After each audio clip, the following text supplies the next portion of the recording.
Everyone, welcome to my YouTube channel English literature zone. तो आज के वीडियो में हम लोग टीएमबीयू यूनिवर्सिटी के पार्ट 3 के पेपर 8 के रिपीटेड सिलेबस के बारे में देखेंगे। तो वीडियो शुरू करते हैं। तो सबसे पहले अगर पेपर 8 की बात करें तो पेपर 8 में जब आप एग्जाम दोगे तो आपको ना एग्जाम हॉल में क्वेश्चन किया जाएगा कि आपको कौन सा पेपर का एग्जाम देना है, 19th सेंचुरी फिक्शन या तो फिर आपको लिंग्विस्टिक वाला पेपर है या अमेरिकन इंग्लिश है। तो वहाँ पे आपको रिप्लाई देना है, जवाब देना है कि आप लोग का जो पेपर आप सेलेक्ट किए वो 19th सेंचुरी फिक्शन सेलेक्ट किए हुए हो, ठीक है। तब आपको वो लोग 19th सेंचुरी वाला क्वेश्चन देंगे।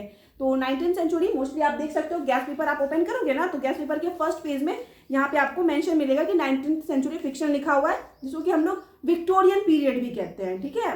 तो ये आपको 19th सेंचुरी पीरियड वाला क्वेश्चन लेना है टीचर से, और या तो फिर आप क्वेश्चन देखोगे तो समझ जाओगे कि आपको 19th सेंचुरी वाला क्वेश्चन मिला है, क्योंकि उसमें विक्टोरियन पीरियड के बारे में पूछा जाएगा या फिर जो हम सिलेबस बताएंगे उस अकॉर्डिंग आपको पूछा जाएगा। तो 19th सेंचुरी फिक्शन में क्या क्या पूछा जाता है वो डिस्कस करेंगे। तो हमेशा की तरह इसमें जो एग्जाम है आपको 100 मार्क्स का होगा। 100 मार्क्स में आपको 5 लॉन्ग क्वेश्चन और 20 मार्क्स का ऑब्जेक्टिव आएगा। तो 5 जो लॉन्ग क्वेश्चन रहेगा ना तो उसमें हर क्वेश्चन 16 मार्क्स का रहेगा। तो क्वेश्चन का आंसर जो है आपको 5-6 पेज में कंफर्म देना है, 16 मार्क्स का क्वेश्चन आएगा। और पेपर 8 के क्वेश्चन में ना सेक्शन देता है, section A, section B, section C, section D करके आपको क्वेश्चन देगा। तो जो भी सेक्शन का जो क्वेश्चन आप लिख रहे हो ना वो सेक्शन जरूर डालना और अच्छे से नंबर डालना कि कौन सा क्वेश्चन आप सॉल्व कर रहे हो, ये बहुत इंपॉर्टेंट है, ठीक है। उल्टा पुल्टा मत करना, ऐसा नहीं कि सेक्शन ए मेंशन किया और उलट पुलट कर दिया। तो जहां भी क्वेश्चन लिख रहे हो, जो भी आंसर लिख रहे हो उसका सेक्शन जरूर डालना।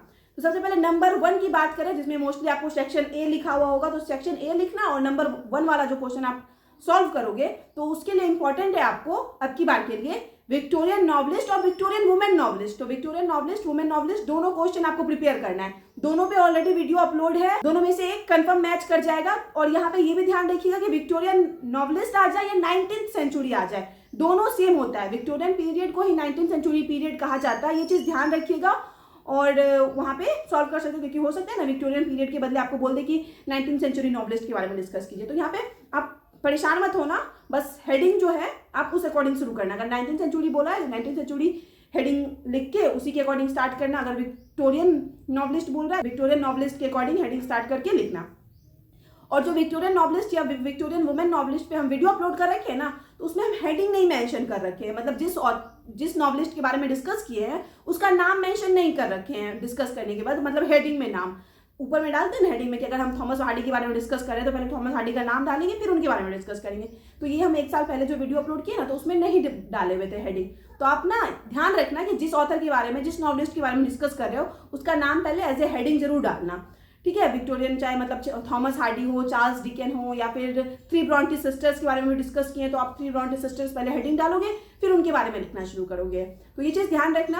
और कभी कभी क्या होता है ना, फीचर्स या कैरेक्टरिस्टिक पूछ देगा आपको विक्टोरियन नॉवलिस्ट का, तो आंसर तो सब कुछ सेम है रखना है। अगर आपको फीचर्स या कैरेक्टरिस्टिक भी पूछ दिया तो, बट आपको 4-5 पॉइंट मेंशन करना पड़ेगा वो फीचर्स वाला। तो 4-5 पॉइंट वो फीचर्स वाला क्या होगा नोट्स का, वो हम अभी टेलीग्राम पे 1 पेज का होगा आंसर, वो हम मेंशन कर देंगे, टेलीग्राम पे सेंड कर देंगे, जिसमें कि आपको 5 पॉइंट लिखा होगा features as a Victorian novelist का क्या क्या फीचर है, वो 5 पॉइंट मेंशन कर देंगे। बाकी सब कुछ आपको सेम लिखना है, बस बीच में इंट्रोडक्शन वाले सेक्शन के बाद आपको 5 जो है वो फीचर्स लिख देना है कि विक्टोरियन नॉवलिस्ट फीचर्स लिख के हेडिंग डालोगे, वो 5 पॉइंट को मेंशन कर देना। तो यहाँ पे नंबर 1 वाला हो गया, जिसमें कि आपको सेक्शन ए दिया रहेगा। अब हम लोग सेक्शन बी की बात करते हैं। तो सेक्शन बी में ना क्या होता है ना, 6 क्वेश्चन देता है, 6 क्वेश्चन देगा और उसमें से आपको 3 सॉल्व करने बोलेगा।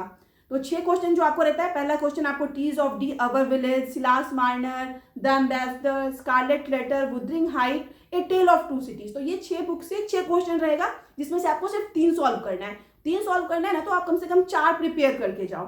तो 4 क्या क्या प्रिपेयर करोगे तो हम बताते हैं आपको। सबसे पहले जो है ना सबका समरी देख लो। ऐसे समरी तो आपको 6 नॉवल का दिखना चाहिए। क्यों? क्योंकि ये ना ऑब्जेक्टिव के लिए इंपॉर्टेंट हो जाता है कि आपको 6 नॉवल की स्टोरी पता हो कि क्या है स्टोरी, और उस अकॉर्डिंग अगर आप 6 नॉवल की समरी एक बार देख लेते हो तो आपको स्टोरी ध्यान में रहेगी, और ऑब्जेक्टिव अगर उस स्टोरी से रिलेटेड या कोई कैरेक्टर से रिलेटेड पूछता है तो आप उसको सॉल्व कर पाओगे। तो एक दो बार जरूर स्टोरी ध्यान में रखना कि ए टेल ऑफ 2 सिटीज या द एम्बेसडर, स्कारलेट लेटर की स्टोरी क्या है, ताकि आपको कैरेक्टर भी ध्यान रहे।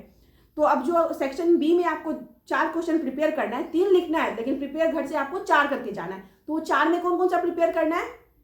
सबसे पहले जो आपको प्रिपेयर करना है सिलास मार्नर का आप समरी कर लो, और सिलास मार्नर में एक हम एपी का कैरेक्टर स्केच अपलोड करेंगे।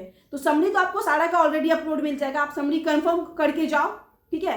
क्लास माइनर का समरी, टीज ऑफ दी अवर विलेज, या फिर यहाँ पे 2 section, a Tale of 2 Cities, जो आपको आसान लगे वीडियो देखो। ए टेल ऑफ 2 सिटीज आसान लगे तो ए टेल ऑफ 2 सिटीज कर लो, या फिर टीज ऑफ दी अवर विलेज आसान लगे तो वो कर लो। तो दोनों में से कोई एक कर लो 2 नंबर वाले ऑप्शन के लिए। थर्ड वाले ऑप्शन के लिए वुदरिंग हाइट कंफर्म करके जाओ, काफी अच्छी नॉवेल है, अच्छे से एक्सप्लेन भी हम किए हुए हैं, एमिली ब्रॉन्टे की है। और 4th नंबर के लिए एक एक्स्ट्रा जो हम बोले हैं वो द स्कारलेट लेटर रख लो, द स्कारलेट लेटर का समरी, ठीक है। तो ये भी प्रिपेयर कर लो। तो ये 4 समरी प्रिपेयर करना है। समरी के बाद जो है ना आपको अगर कैरेक्टर स्केच प्रिपेयर करना है कि 2-3 कैरेक्टर स्केच रखा जाए साइड से, कि अगर हम समरी ना लिखे या कैरेक्टर स्केच मैच करवाना हो तो कैरेक्टर स्केच क्या लिख सकते हो। तो कैरेक्टर स्केच के लिए इंपॉर्टेंट है आपको सिलास मार्नर से एपी का कैरेक्टर स्केच पे वीडियो अपलोड करेंगे। सेकेंड जो है वुदरिंग हाइट से हम आपको कैथरीन अर्नसाउ जो है कैथरीन का कैरेक्टर अपलोड करेंगे। और थर्ड एक और शायद एंजल क्लियर का हम अपलोड करने की कोशिश करेंगे कैरेक्टर स्केच। तो ये 3 कैरेक्टर स्केच बस करेंगे, बाकी 4 का समरी आपको कंफर्म करके जाना है। 3 कैरेक्टर स्केच अभी हम अपलोड नहीं किए हुए हैं, रिसेंट 5-6 दिन में कर देंगे 3 कैरेक्टर स्केच, और समरी कंफर्म आप करके जाना और सारा का समरी देख के जाना, क्योंकि आपको ताकि वहां पे ऑब्जेक्टिव सॉल्व कर सको। तो ये हो गया सेक्शन बी नंबर वाला, हो गया कि 6 क्वेश्चन आएगा, 6 में 3 क्वेश्चन आपको सॉल्व करना है, लेकिन घर से 4 प्रिपेयर करके जाना है, 4 का समरी और उसके साथ 3 आप कैरेक्टर स्केच कर सकते हो। अगर आपको नहीं याद रहता है कि कम क्वेश्चन करना है तो सिर्फ 4 का समरी याद करके जाओ, कुछ भी आंसर आए समरी लिख देना।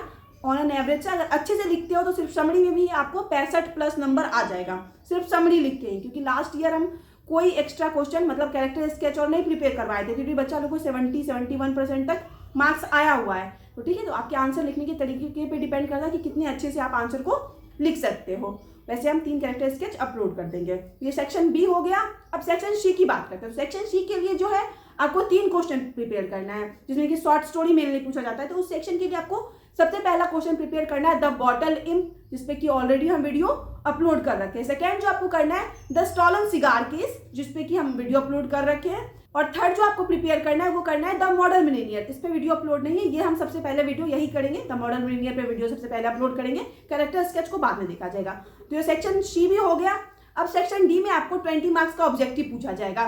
तो ऑब्जेक्टिव के लिए आपको प्रीवियस ईयर ऑब्जेक्टिव प्रिपेयर करना है, और इसका ऑब्जेक्टिव ना थोड़ा टफ होता है, क्योंकि इसमें ढेर सारा नॉवेल है, ढेर सारा स्टोरी है ना, तो ऑब्जेक्टिव को बहुत घुमा फिरा के पूछा जाता है। तो ऑब्जेक्टिव आप प्रीवियस ईयर का कंफर्म प्रिपेयर करके जाना। ऑलरेडी वीडियो अपलोड है प्रीवियस ईयर के ऑब्जेक्टिव पे, ठीक है, हम सॉल्व करवा के अपलोड कर रखे हैं। और यहाँ पे हम फिर से एक चीज मेंशन करेंगे कि ऑब्जेक्टिव के लिए आपको 6 नॉवेल की स्टोरी और कैरेक्टर जरूर मालूम होना चाहिए, ताकि अगर कोई कैरेक्टर से रिलेटेड कोई ऑब्जेक्टिव पूछ दे तो आप वहाँ पे आराम से सॉल्व कर सको, ठीक है। तो यहाँ पे जो है हम डिस्कस कर लिए सारा कुछ, फिर भी अगर आपको कुछ समझ में ना आए तो आप इंस्टाग्राम पे मैसेज कर सकते हो।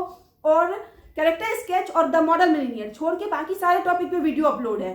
अगर आपको कोई वीडियो नहीं मिलता है तो आप इंस्टाग्राम पे मैसेज करो, हम आपको उस वीडियो का लिंक प्रोवाइड कर देंगे, या फिर चैनल के प्लेलिस्ट में जाओगे तो वहाँ पेपर 8 के नाम से सेक्शन है, वहाँ आपको मिल जाएगा, ठीक है। और कोई प्रॉब्लम हो, कोई दिक्कत हो तो इंस्टाग्राम पे मैसेज कर देना। तो मिलते हैं नेक्स्ट वीडियो में नेक्स्ट टॉपिक के साथ, तब तक के लिए बाय। आप लोग अच्छे से एग्जाम देना, ऑल द बेस्ट।